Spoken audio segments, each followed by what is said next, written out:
Hello বন্ধুরা, কেমন আছো সবাই? নিশ্চয়ই ভালো আছো। আজকের দিনটা একটা স্পেশাল দিন সবার জন্য এবং সবার মায়েদের জন্য।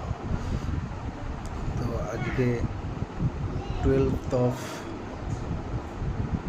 মে, যেটা মাদার্স ডে হিসাবে পালন হয়।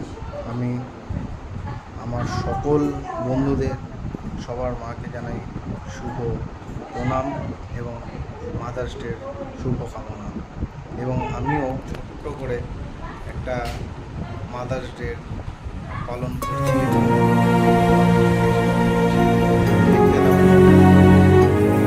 আমার সঙ্গে রয়েছে শিবঙ্গী,